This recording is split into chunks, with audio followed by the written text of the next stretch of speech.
Béninoises, Béninois, mes chers compatriotes, il y a un an, lors de la campagne électorale et à mon entrée en fonction, je me suis engagé publiquement à opérer les réformes politiques et institutionnelles sans lesquelles l'aspiration légitime de notre peuple à la prospérité serait indéfiniment compromise. Ces engagements, je les ai pris devant chacune et chacun d'entre vous et je suis persuadé qu'ils ont contribué pour une grande part à la confiance que vous m'avez accordée. L'éthique de la parole donnée, le respect des engagements pris devant le peuple font partie intégrante des valeurs démocratiques et de la bonne gouvernance. Respecter les engagements solennellement pris devant le peuple, c'est respecter le peuple. Mes chers compatriotes, c'est pourquoi, dès la formation de mon gouvernement, j'ai mis en place une commission nationale chargée d'examiner la pertinence et la faisabilité des orientations et propositions contenues dans mon projet de société. La composition de cette commission, où ont siégé les diverses sensibilités politiques, les sommités universitaires, les forces sociales et morales de notre pays, témoigne de la volonté de mon gouvernement d'associer à la réflexion l'éventail le plus large des courants d'opinion. Je tiens ici à rendre un hommage mérité à tous les membres de la dite commission ainsi qu'à toutes les forces morales, politiques, sociales et culturelles que j'ai consultées de diverses manières et qui ont, en groupe large ou restreint, participé à des échanges, écouté nos motivations et nos justifications et enrichi le débat de leurs précieuses appréciations et contributions. Mes chers compatriotes, le débat sur les mérites ou les défauts d'une constitution, sur la nécessité de l'abolir ou pas, de réviser ou pas telle ou telle de ses dispositions, est un débat sans fin, chaque jour enrichi de nouveaux arguments, chaque jour relancé par des franges d'opinion nouvelles. Il en est ainsi dans notre pays, comme dans toutes les démocraties du monde, et cela doit être perçu comme un signe de vitalité, un signe de bonne santé démocratique. Je m'en réjouis et je nous en félicite. Arrive cependant un moment où il faut arbitrer, opérer des choix en ayant à l'esprit que ce moment doit être une période de sérénité, d'accalmie politique et donc éloigné des échéances électorales pour que la réforme n'encourt pas la critique d'une révision opportuniste. À ce propos, le projet que j'ai soumis au Parlement n'est constitué que de 2 articles et suggère, sans ambiguïté en son article 2, ce qui suit. La présente loi constitutionnelle ne constitue pas l'établissement d'une nouvelle constitution et n'emporte pas l'entrée en vigueur d'une nouvelle république.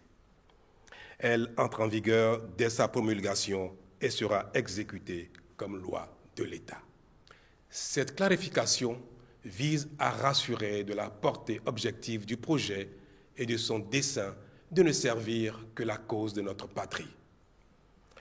Mes chers compatriotes, c'est tout cela qui me fonde à proposer un mandat présidentiel unique, à proposer le couplage des élections législatives avec les élections des collectivités territoriales, notamment communales.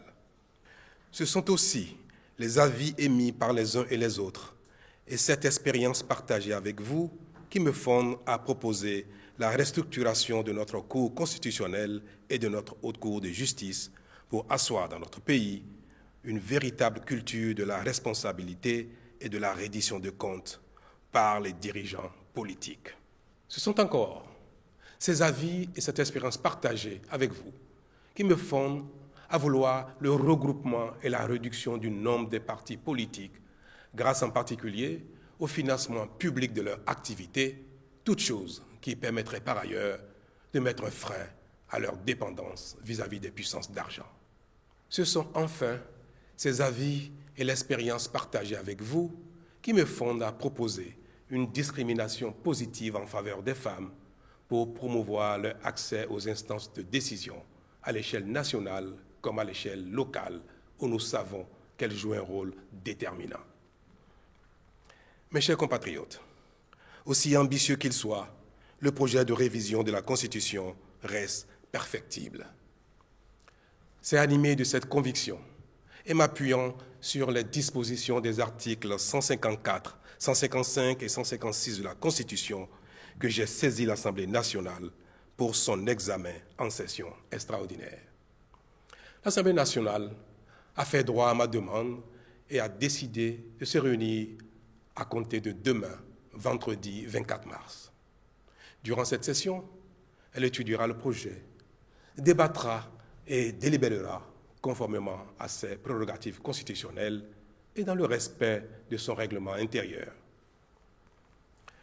Je veux ainsi dire qu'elle étudiera le projet en toute liberté et en toute souveraineté. Ainsi, de même que mon rôle fut d'opérer des choix, de même le sien sera d'apprécier ces choix, de répondre aux questions que chacun d'entre nous est fondé à se poser. Les modifications proposées renforcent-elles la démocratie? Préservent-elles nos libertés? Permettent-elles une meilleure reddition de comptes? Organisent-elles mieux la vie politique?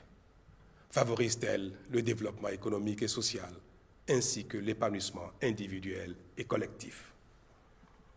Chaque fois que la réponse à l'une de ces questions sera négative, pour l'une quelconque des propositions de modification, celle-ci pourra être rejetée.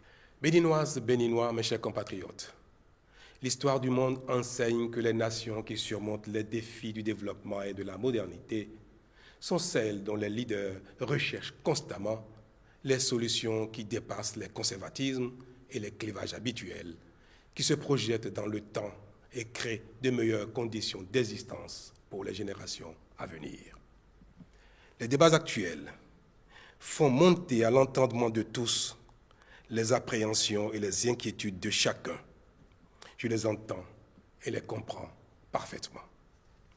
Pour autant, faut-il se satisfaire de l'apparente stabilité du moment et renoncer à une consolidation durable de nos institutions et de notre État?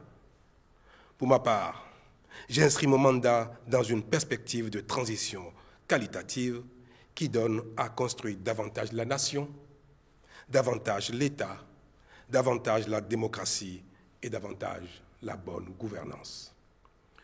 Tout ceci pour engager réellement la transformation pertinente de notre modèle politique. Ce sont, dans le fond, les objectifs du projet que j'ai transmis à l'Assemblée nationale et pour lequel je souhaite une réponse favorable.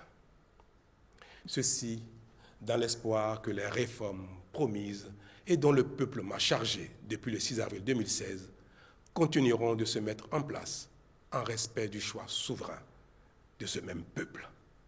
Vive le Bénin, je vous remercie.